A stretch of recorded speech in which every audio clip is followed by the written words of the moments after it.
Dans la crypto, avoir accès aux bons outils, ça permet de se démarquer et d'avoir accès à de nouvelles opportunités. Dans cette vidéo, je vais te présenter 4 sites que j'ai découverts récemment. Et quelques semaines plus tard, il y en a déjà 2 que j'utilise régulièrement. Avant de te montrer comment utiliser ces sites, cette vidéo est sponsorisée par Minterra. Minterra qui était déjà le sponsor d'une vidéo le mois passé. Alors c'est quoi Minterra et à quoi ça sert? Leur objectif, c'est de créer un écosystème financier favorable au climat. Ils proposent des produits d'investissement dans les crypto-monnaies vertes et ceux-ci ont un impact environnemental faible, voire même positif. Leur écosystème est construit autour d'un jeton, le Minterra. C'est le token utilitaire du projet et il peut être acheté sur Ethereum via une ICO. Celle-ci arrive à sa fin le 1er mai. Minterra se présente comme un projet ReFi, c'est-à-dire Regenerative Finance. L'objectif de ce type de projet, c'est de venir participer à l'environnement, notamment en venant compenser les émissions carbone ou alors en mettant en avant et en utilisant des blockchains qui ont un impact moindre sur le climat. Dans cette catégorie de projets, on peut par exemple citer la blockchain Celo, qui est en top 140 sur CoinGecko. De son côté, Minterra essaie de se positionner comme l'un des principaux projets français sur la tendance de la ReFi. Pour ça, ils vont déployer un premier produit financier, le Green Mining Yield, ou GMY, qui permettra de générer du revenu passif sous la forme de stablecoin, et ce en bloquant des jetons Minterra pendant une période déterminée. Je t'explique comment ça fonctionne. Les intérêts qui sont payés viennent du farming d'une crypto qui s'appelle le Chia, une crypto qui a un focus sur son impact environnemental. Celle-ci est sécurisée non pas par du Proof of Work ou du Proof of Stake, mais du Proof of Space and Time. Ici, on va venir utiliser des disques durs pour sécuriser le réseau. En effet, ce qui va venir compter, c'est la durée et le temps pendant lequel on va venir bloquer un certain espace sur un disque dur. Et plus on en possède, plus on a de chances de gagner les rewards de mining. C'est ce process-là qui permet d'avoir une blockchain qui fonctionne de façon efficace d'un point de vue énergétique. Maintenant, qu'est-ce que ça a à voir avec Minterra? Eh bien, ils possèdent une ferme de mining qui fonctionne avec cette technologie-là. Et ils se sont lancés là-dedans en septembre 2021. Ce sont ces rewards-là qui sont convertis en USDC et qui sont redistribués aux personnes qui vont venir stacker du Minterra. Le GMY, c'est du coup leur premier produit. Et le lancement d'une première version bêta est prévu le 15 mai, ce qui permettra aux participants de la pre-sale de participer directement. L'équipe derrière le projet est doxée et française. Concernant les tokenomics, on aura un total de 65 millions de tokens maximum. Ici, la répartition est plutôt simple. 50% des tokens sont alloués aux différentes ventes, 30% sont alloués à l'écosystème et 20% sont alloués à Minterra, notamment pour le marketing et les contributeurs, avec un lock de 12 à 24 mois. Maintenant, si c'est un projet qui peut t'intéresser, la prévente se termine dans quelques jours et tu peux encore participer. C'est d'ailleurs le plus faible prix possible pour le public. Il suffit du coup de se rendre sur cette page et de déposer des Ethereum sur le réseau Ethereum. Petite précision, même si la somme à lever n'est pas atteinte, le premier produit, le GMY,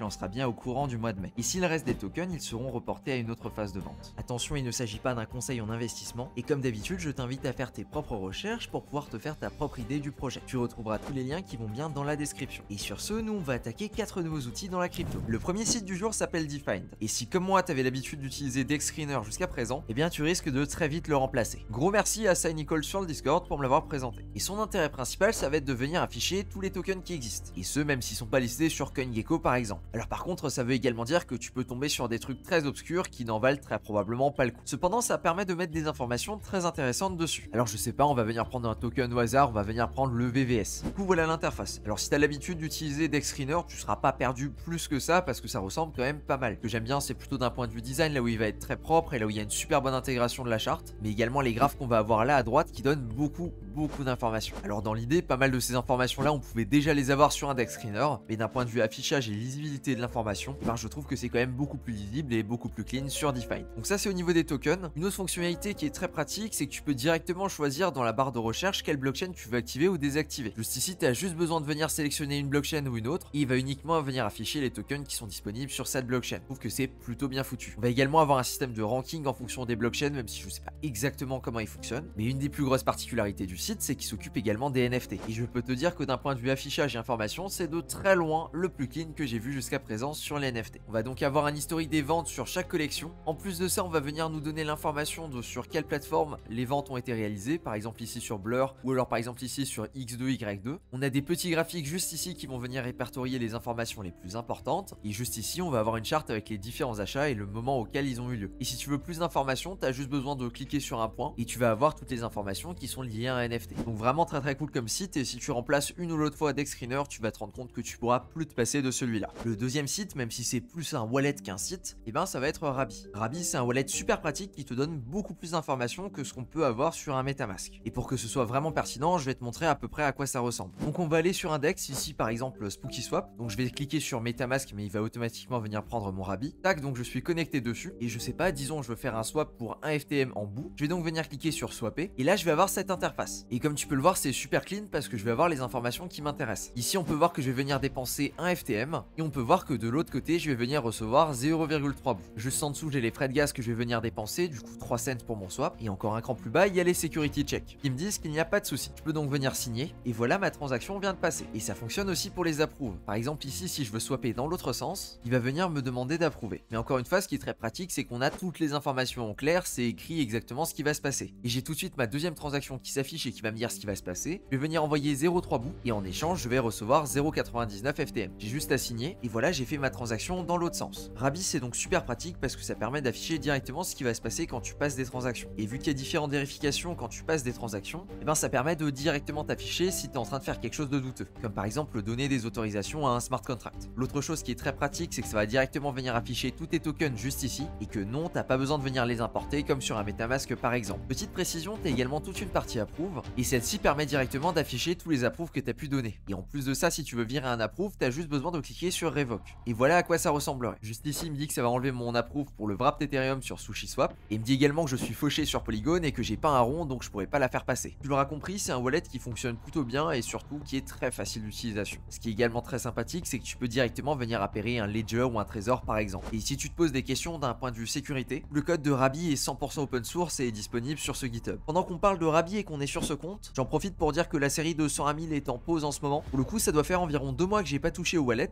Il me semble que dans l'épisode précédent, on était aux alentours des 150 $ et du coup là, il est retourné à 106 $. Alors j'arrête pas complètement la série, c'est juste qu'en ce moment, il y a beaucoup trop de sujets de vidéos à traiter et que je préfère mettre la priorité sur cela plutôt que sur 100 à 1000. Voilà pour le petit moment information. Le troisième site du jour, c'est Layer 3. Alors non, c'est pas une blockchain et non, c'est pas quelqu'un qui a encore construit quelque chose sur une Layer 2. Déjà, on va commencer par connecter notre wallet. Donc ici, je vais me connecter avec mon Rabbi. Pour une fois, il l'affiche et il dit pas MetaMask, ce qui est plutôt cool. Je signe et je vais venir créer un compte. Alors à quoi ça sert ce truc-là? C'est un site qui te permet d'apprendre plein de choses sur tout ce qui est crypto et qui est fait de façon gamifiée. C'est-à-dire que tu as un système de level, tu as un système d'XP, tu as un système de badge et tu vas gagner tout ça en apprenant des nouvelles informations sur les cryptos. On peut par exemple regarder la première quête qui s'appelle Get Started. Donc voilà à quoi ça ressemble, on peut cliquer sur Continue et comme tu peux voir, ça ressemble un petit peu à un PowerPoint qui va venir défiler avec des informations. J'ai fait une première quête et du coup j'ai gagné un niveau. On va donc continuer et maintenant il va venir me proposer un sujet qui s'appelle Beyond Ethereum. Donc par exemple on peut regarder ça et là il va venir nous proposer d'explorer d'autres blockchains qu'Ethereum. Donc il nous explique que par exemple Bitcoin et Ethereum ce sont des L1 mais qu'il y a des alternatives comme par exemple Polygon ou Avalanche. On peut également avoir des Layer 2 qui sont construits sur les L1 et c'est là que ça commence à être intéressant. Il va venir nous proposer ici par exemple de venir choper un petit peu de Polygon sur Uniswap. Alors pour le coup sur ce compte j'ai pas de matic donc on va passer. Voilà, catégorie Arbitrum.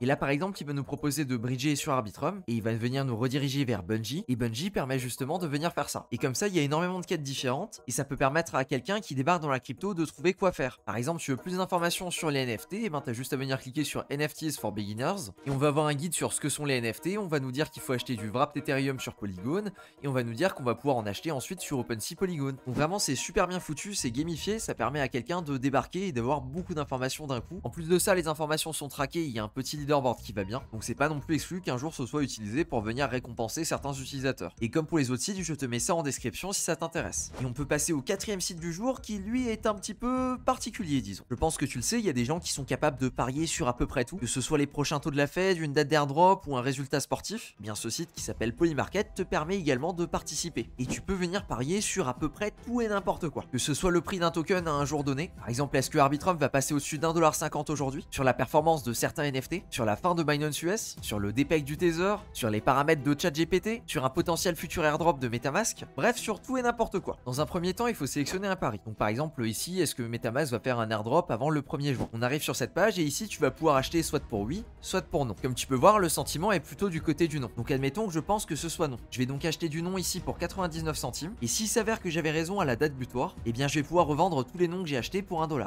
Ici par exemple voilà ce que ça donnerait. À savoir que tu peux acheter un pari à n'importe quel moment et que tu peux également le revendre à n'importe quel moment. Attention cependant, il y a quand même un slippage assez important sur certains paris si tu veux revendre ou acheter avant l'heure. Dans certains cas ça peut cependant se révéler quand même plutôt intéressant. Par exemple ici si on reprend l'exemple de l'airdrop de MetaMask. Si j'achète du non et qu'effectivement il n'y a pas d'airdrop, eh bien je vais faire un petit bénéfice. Mais si effectivement il y a un airdrop et que je suis éligible, eh ben je vais également gagner. Mais ici il se trouve que j'ai tort et qu'effectivement il y a un airdrop avant cette date là, eh bien ce que j'ai investi sera probablement rentabilisé par l'airdrop si je suis éligible. Du coup je pense que pour quelqu'un qui s'intéresse assez au domaine, eh ben il y a probablement des opportunités d'arbitrage à venir choper là-dessus. J'espère qu'à travers cette vidéo j'ai pu te faire découvrir 2-3 nouveautés que tu ne connaissais pas. Et si tu as apprécié cette vidéo, je pense que tu aimerais également cette vidéo qui s'affiche à l'écran. Dans celle-ci je te montre 5 sites crypto obscurs que j'utilise régulièrement. Merci à toi de ton attention et sur ce je te dis à plus pour une prochaine vidéo.